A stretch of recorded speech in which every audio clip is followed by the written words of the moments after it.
ನಮಸ್ಕಾರ ಸ್ನೇಹಿತರೆ, my point YouTube ಚಾನಲ್ಗೆ ಸ್ವಾಗತ ಸುಸ್ವಾಗತ.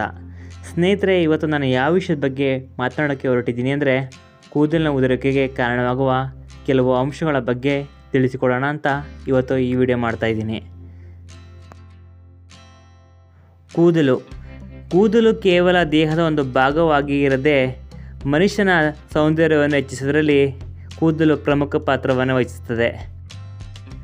ಸಾಕಷ್ಟು ಜನ ಮಧ್ಯಮ ವಯಸ್ಸಿಗೆ ತಮ್ಮ ಕೂದಲನ್ನು ಕಳ್ಕೊಂಡು ದುಃಖ ಪಡೋದನ್ನ ನಾವು ನೋಡಿರ್ತೀವಿ. ಕೂದಲು ಚೆನ್ನಾಗಿರೋಕ್ಕೋಸ್ಕರ ನಾನಾ ರೀತಿಯ ಶಾಂಪೂ ಸೋಪ್ಗಳನ್ನು ಯೂಸ್ ಮಾಡ್ತೀವಿ. ಸಾಕಷ್ಟು ಜನ ತಮ್ಮ ಕೂದಲಿಗೋಸ್ಕರ ಬೇಡದೇ ರೀತಿಯ ಟ್ರೀಟ್ಮೆಂಟ್ ಪಡೆದುಕೊಂಡು ಸಾಕಷ್ಟು ಹಣ ವೆಚ್ಚ ಮಾಡೋದನ್ನ ನಾವು ನೋಡಿರ್ತೀವಿ. ಹಾಗಿದ್ರೆ ತಲೆಕೂದಲು ಉದುರುವ ಸಮಸ್ಯೆಗೆ ಕಾರಣವಾಗುವ ತಪ್ಪುಗಳು ಯಾವುವು, ಆ ತಪ್ಪುಗಳು ಏನೇನು ಅಂತ ನೋಡೋಣ. ಭಿನ್ನ ವ್ಯಕ್ತಿಗೆ ಭಿನ್ನ ರೀತಿಯ ಕೂದಲು ಉದುರುವ ಸಮಸ್ಯೆ ಇರ್ಬೋದು. ಆದರೆ ಇದೇ ಪರ್ಟಿಕ್ಯುಲರ್ ಕಾರಣ ಅಂತ ಹೇಳೋಕ್ಕಾಗದೇ ಇದ್ದರೂ ಕೂಡ ಇವುಗಳಲ್ಲಿ ಕೆಲವು ಕಾರಣವಂತೂ ಹಾಗೇ ಆಗಿರುತ್ತದೆ ಅಂತ ಹೇಳ್ತಾ ಈ ವಿಡಿಯೋನ ಪ್ರಾರಂಭಿಸ್ತೀನಿ. ಮೊದಲನೇ ಕಾರಣ, ತಮ್ಮ ಕೂದಲಿನ ಬಗ್ಗೆ ಸರಿಯಾದ ರೀತಿ ಗಮನ ವಹಿಸದೇ ಇರ್ಬೋದು. ಇದು ಒನ್ ಆಫ್ ದಿ ಮೇಜರ್ ಕಾರಣ ಅಂತಲೇ ಹೇಳ್ಬೋದು.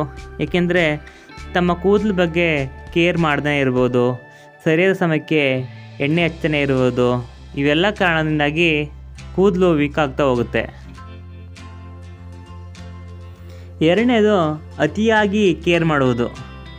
ಅತಿಯಾಗಿ ಕೇರ್ ಮಾಡಿ ಬೇರೆ ರೀತಿಯ ಶಾಂಪುಗಳನ್ನು ಪ್ರಯೋಗಿಸ್ಬೋದು, ಬೇರೆ ರೀತಿಯ ಸೋಪ್ಗಳನ್ನ ಪ್ರಯೋಗಿಸ್ಬೋದು, ಏರ್ ಸೆಟ್ಟಿಂಗ್ ಸ್ಪ್ರೇ ಹೊಡೆಯುವುದು. ಈ ಎಲ್ಲ ಕಾರಣಗಳಿಂದಾಗಿ ಕೂದಲು ವೀಕ್ ಆಗ್ತಾ ಹೋಗುತ್ತೆ. ಮೂರನೇದು, ಕೇಶ ವಿನ್ಯಾಸ. ಬೇರೆ ರೀತಿಯ ಕೇಶ ವಿನ್ಯಾಸನ ಟ್ರೈ ಮಾಡಲು ಹೋಗಿ ಕೂದಲಿಗೆ ತೊಂದರೆ ನೀಡುವುದು. ಇದರಿಂದಲೂ ಕೂಡ ಕೂದಲಿಗೆ ಸಮಸ್ಯೆ ಆಗುತ್ತೆ. ನಾಲ್ಕನೇದು, ಆಹಾರ ಕ್ರಮ. ಪ್ರೋಟೀನ್ ಯುಕ್ತ ಆಹಾರ ಕ್ರಮಗಳನ್ನು ಕಡಿಮೆ ಮಾಡುವುದು. ಖನಿಜಾಂಶ ಆಹಾರ ಕ್ರಮವನ್ನು ಕಡಿಮೆ ಮಾಡೋದರಿಂದ ಕೂದಲು ತನ್ನ ಶಕ್ತಿಯನ್ನು ಕಳೆದುಕೊಂಡು ಉದುರಲು ಶುರು ಮಾಡುತ್ತದೆ. ಐದನೇದು, ಅತಿಯಾದ ಬಿಸಿನೀರು ಬಳಸುವುದು. ಹೌದು ಸ್ನೇಹಿತರೆ, ಕೆಲವರು ಅತಿಯಾದ ಬಿಸಿನೀರನ್ನು ತನ್ನ ಕೂದಲಿಗೆ ಬಳಸ್ತಾರೆ. ಇದರಿಂದಾಗಿ ಕೂದಲಿನ ಬುಡದಲ್ಲಿರುವ ಕೋಶಗಳು ಸಾಯುತ್ತವೆ. ಇದರಿಂದ ಕೂದಲು ಉದುರಲು ಪ್ರಾರಂಭಿಸುತ್ತದೆ.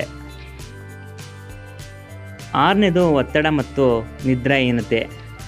ಸ್ನೇಹಿತರೆ, ಇವತ್ತಿನ ದಿನಗಳಲ್ಲಿ ಒತ್ತಡ ಅನ್ನೋದು ಸರ್ವೇಸಾಮಾನ್ಯ ಆಗಿಬಿಟ್ಟಿದೆ. ಸರಿಯಾದ ಸಮಯಕ್ಕೆ ಮಲಗದೇ ಇರುವುದು, ಸರಿಯಾದ ಸಮಯಕ್ಕೆ ಹೇಳ್ದೇ ಇರೋದು, ಈ ಎಲ್ಲ ಕಾರಣಗಳಿಂದಾಗಿ ಒತ್ತಡ ಜಾಸ್ತಿ ಆಗಿ ಕೂದಲು ಉದುರಲು ಪ್ರಾರಂಭಿಸುತ್ತದೆ. ಏಳನೇದು, ಆರೋಗ್ಯ ಸಮಸ್ಯೆ. ಹೌದು ಸ್ನೇಹಿತರೆ, ಕೆಲವರಿಗೆ ಅನಾರೋಗ್ಯ ಸಮಸ್ಯೆಯಿಂದಾಗಿ ಕೂಡ ಕೂದಲು ಉದುರೋಕ್ಕೆ ಪ್ರಾರಂಭಿಸುತ್ತದೆ. ಎಂಟನೇದು, ಕಾಲಕ್ಕೆ ಸರಿಯಾಗಿ ಕೂದಲನ್ನು ಕಟ್ ಮಾಡದೇ ಇರುವುದು.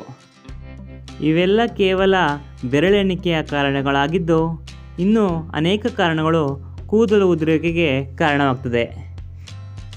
ಇಷ್ಟನ್ನು ಹೇಳ್ತಾ ಇವತ್ತಿನ ವಿಡಿಯೋನ ಮುಗಿಸ್ತಾ ಇದ್ದೀನಿ. ನೀವು ನೋಡ್ತಾ ಇರೋದು ಮೈ ಪಾಯಿಂಟ್ ಯೂಟ್ಯೂಬ್ ಚಾನಲ್. ನಮಸ್ಕಾರ ಸ್ನೇಹಿತರೆ.